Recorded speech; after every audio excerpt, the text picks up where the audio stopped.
En 1989, un golfista se encontraba jugando en el campo Hopewell Valley Golf Club, en el estado de Nueva Jersey. Cuando llegó al hoyo número 7, en un arroyo, se topó con un objeto que llamó su atención. Era una lata de pintura, y dentro se encontró con una cabeza humana, la cual tendrían que pasar más de 20 años para poder ser identificada.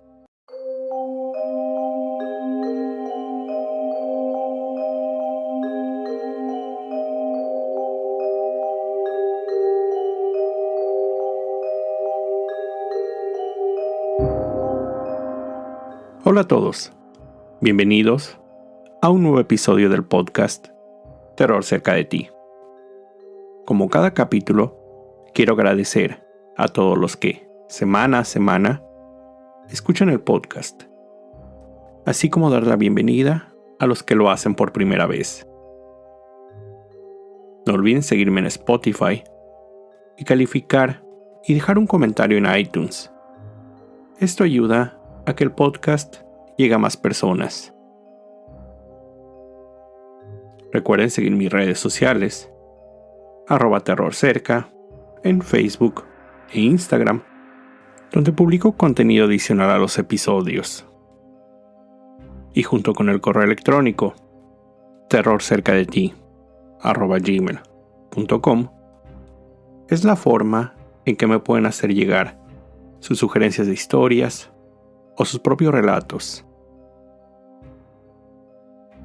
Esta es la historia de esta semana. El 18 de junio de 1993, aproximadamente a las 3:15 de la tarde, una patrulla de caminos identificó un vehículo circulando por el Southern State Parkway, en el estado de Nueva York, sin la placa trasera. Cuando la patrulla encendió las luces y sirena, indicando al conductor se detuviera, este aceleró su marcha, intentando darse a la fuga. Los agentes iniciaron la persecución, llamando a su base, indicando la situación y solicitando apoyo. El vehículo, una camioneta pick-up, alcanzó velocidades de casi 150 kilómetros por hora.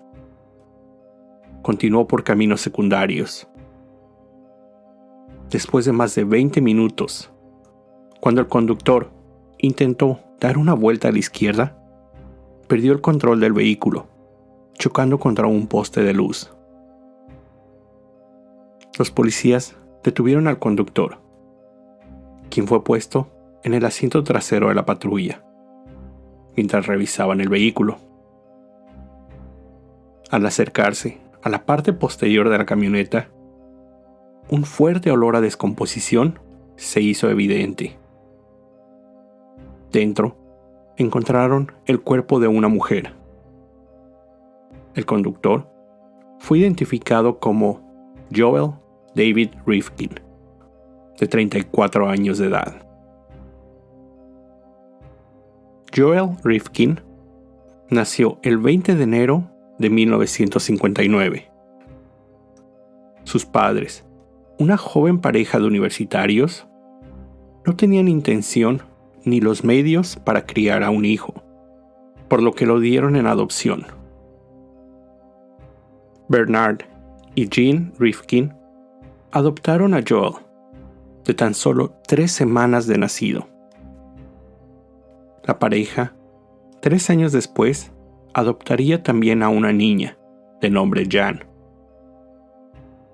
En 1964, se mudaron a East Meadow, Long Island, en el estado de Nueva York.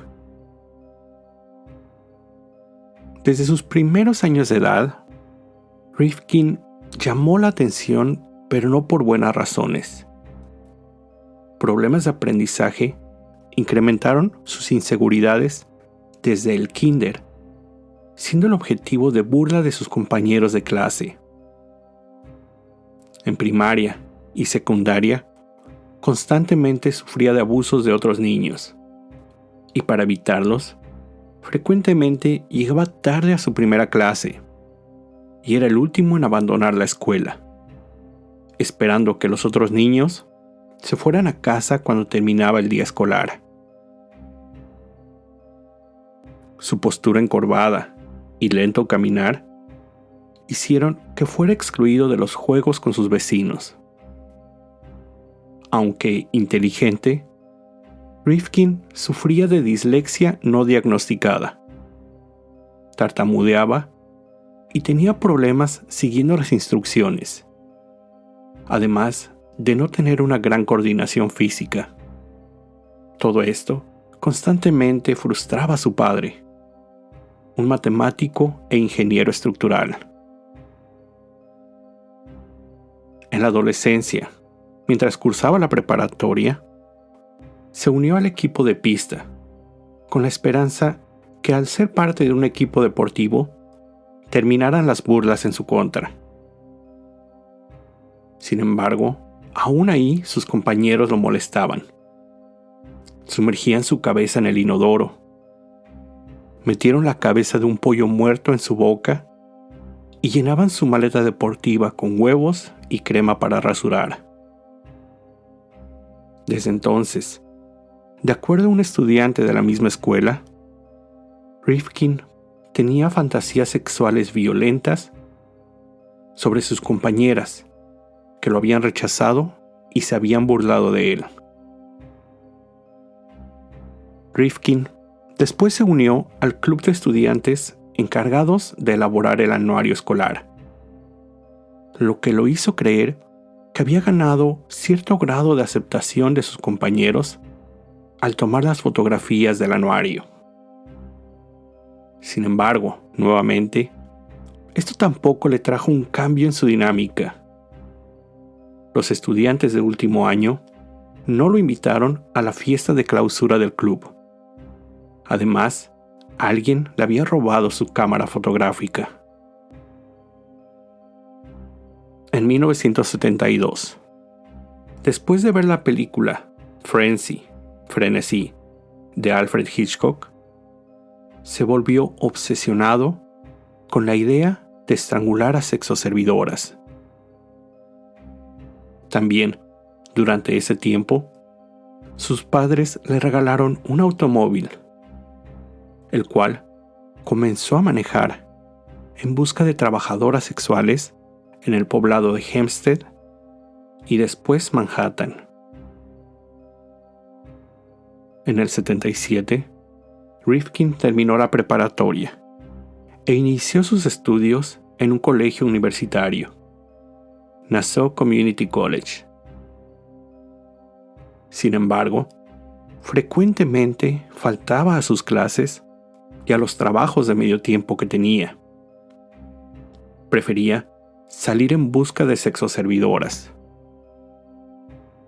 Esto rápidamente se convirtió en una obsesión, lo que lo llevó a perder el poco dinero que ganaba, obligándolo en varias ocasiones a regresar a vivir con sus padres. Cambió de escuelas varias veces, hasta que en el 84, finalmente, abandonó sus estudios universitarios, sin terminarlos, y se mudó de nuevo a casa de sus padres. En 1987, cuando Rifkin tenía 28 años, su padre cometió suicidio. Sufría de terribles dolores debido a un cáncer que lo aquejaba. Las fantasías de Rifkin continuaron y se incrementaron. El joven se aislaba y las interiorizaba. Planeaba lo que haría sin pensar en las normas y reglas sociales por los siguientes 2 años. En 1989, finalmente sucumbió a sus instintos. Una tarde que su madre había salido de viaje, Rifkin manejó hacia Manhattan, donde contrató a una sexoservidora conocida como Susie, de 25 años de edad. La llevó a casa de su madre, donde tuvo sexo con ella, para después golpearla en la cabeza y estrangularla hasta asesinarla. Llevó su cuerpo al sótano, donde lo desmembró. Con una navaja removió las huellas dactilares y sus dientes con unas pinzas, para evitar fuera identificada. Puso la cabeza de la joven en una lata de pintura vacía y las partes de su cuerpo en bolsas de basura.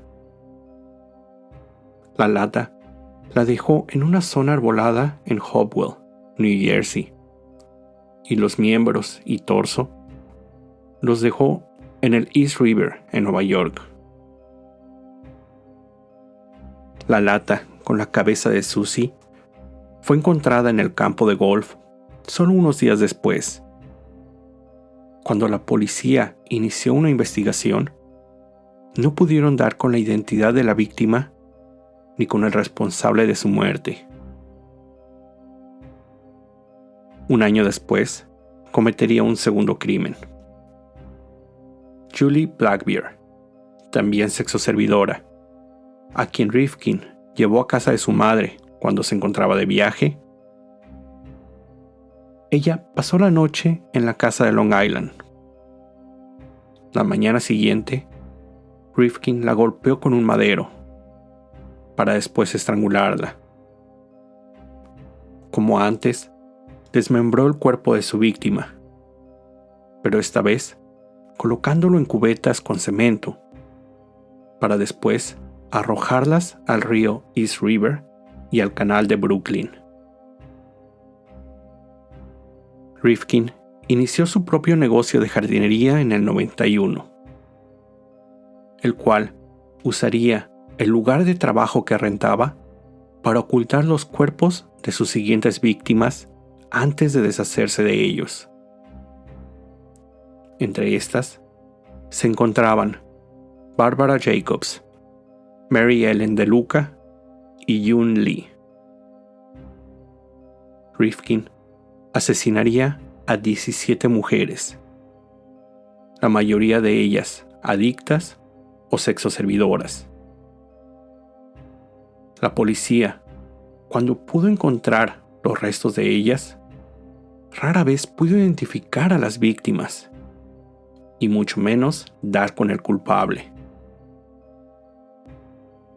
En junio de 1993, Rifkin estranguló a Tiffany Bresciani. Puso su cuerpo recostado en el asiento trasero del auto de su madre, mientras manejaba su casa. En el camino, se detuvo en diferentes tiendas a comprar cuerdas y lonas. Cuando llegó a casa de su madre, el cuerpo de Tiffany se encontraba completamente envuelto en lonas, escondido en la cajuela. Una vez ahí, llevó el cadáver al garage. Lo dejó en una carretilla a simple vista. 3 días después, durante el calor del verano, volvió a subirlo al auto para deshacerse del cuerpo de Tiffany. Comenzó a manejar y solo poco más de 20 kilómetros al sur, una patrulla le indicó se detuviera al notar que le faltaba la placa trasera del automóvil. Durante la fuga, chocó contra el poste de luz, y fue ahí cuando los policías lo detuvieron y descubrieron el cuerpo en descomposición de la mujer. La detención había sido solo un golpe de suerte. Una vez ya en custodia, los detectives de homicidios procedieron a interrogarlo. No pasaría mucho tiempo para que Rifkin confesara haber asesinado a 17 mujeres. Él escribió los nombres de quienes acordaba y dibujó algunos mapas indicando a las autoridades dónde podrían encontrar los restos de algunas de las víctimas aún desaparecidas. Fue transferido al centro correccional del condado de Nassau para esperar su juicio. Después de unos meses, el proceso inició. En mayo del 94, menos de un año después de su fortuita detención, Joel Rifkin fue declarado culpable de un asesinato y condenado a una pena de 25 años a cadena perpetua. Después, fue transferido a la prisión del condado de Suffolk, donde lo declararían culpable de otros 2 asesinatos. Oficialmente, con el paso de los meses, fue declarado culpable de 9 asesinatos, aunque las autoridades creían era responsable de todos los crímenes que él confesó. En 1996, después de analizar todas las pruebas y las investigaciones, Rifkin fue sentenciado a 203 años en prisión. Es decir, pasaría el resto de su vida tras las rejas. De acuerdo a un artículo del New York Times, el asesino se disculpó por sus crímenes. Dijo, cito, «Todos ustedes piensan que no soy más que un monstruo, y están en lo correcto. Parte de mí debe de serlo». Al inicio de su condena, tuvo conflictos con otros reclusos, por lo que fue puesto en confinamiento solitario. En el Centro Correccional de Attica, fue recluido por 23 horas al día por 4 años. En el 2000, Rifkin intentó demandar a la prisión por violar sus derechos al ser puesto en solitario. La corte votó a favor de la prisión. En el 2002, la Suprema Corte de Nueva York rechazó su solicitud de apelación por la condena del asesinato de las mujeres. La identidad de Susie, su primer víctima, permanecería desconocida por muchos años. Cuando el caso de Rifkin se dio a conocer, las autoridades de Hopewell, donde había sido encontrada su cabeza, descubrieron algunas similitudes con las declaraciones dadas por el asesino. Los detectives se dieron a la tarea de obtener los nombres de trabajadoras sexuales registradas por la policía de Nueva York en esa época. Elaboraron un dibujo compuesto de la cabeza y lo compararon con las fotografías, pero no pudieron dar con un nombre. No fue hasta el 2013 cuando se identificó de manera positiva a la víctima. El rostro de una joven apareció en un sitio de personas desaparecidas y tenía bastantes similitudes con el bosquejo elaborado. Siguiendo una pista de nombres falsos y números de seguros falsos, encontraron el nombre de la mujer. Susie era en realidad Heidi Balch. El problema por el que su identificación había tardado tanto fue que Heidi había sido reportada como persona desaparecida por su tía hasta el 2011, y durante el reporte indicó a la policía que la última vez que la había visto fue en 1995. Al seguir esta pista, aunque pareciera no concordar con la información que tenían, los detectives descubrieron que los padres de Heidi aún vivían en Baltimore. Pudieron realizar una prueba de ADN, el cual coincidió con el cráneo de Heidi. De acuerdo al psicólogo forense y autor Frank F. Weber, las autoridades tenían la teoría que Rifkin seleccionaba trabajadoras sexuales como víctimas, ya que él pensaba que su madre biológica podía haber sido una también. Pero el mismo Rifkin negó esto, diciendo, cito, asesino prostitutas ya que no tienen a nadie, no tienen relaciones duraderas, no tienen familia que se preocupe, nadie vendría a buscarlas. Al día de hoy, Rifkin se encuentra cumpliendo su sentencia en el Centro Correccional Clinton, en Nueva York. En varias ocasiones, ha brindado entrevistas a diversos medios. En el 2011, declaró a la cadena CBS que le fue muy difícil detener los asesinatos, dando a entender que para él era como una adicción. Además, tendía a objetificar a sus víctimas, diciendo, cito, uno piensa de la gente como cosas. Él podría solicitar su libertad condicional en el año 2197, teniendo 238 años. Es decir, esto nunca sucederá. Esta fue la historia de Joel Rifkin, considerado por algunos el asesino serial más prolífico del estado de Nueva York. Con esto llego al final de este episodio. Como siempre, te recuerdo estar alerta de todo lo que pasa a tu alrededor, ya que el terror está donde menos te lo esperas. El terror está cerca de ti. Cuando el miedo se convierte en terror, hay una historia que contar.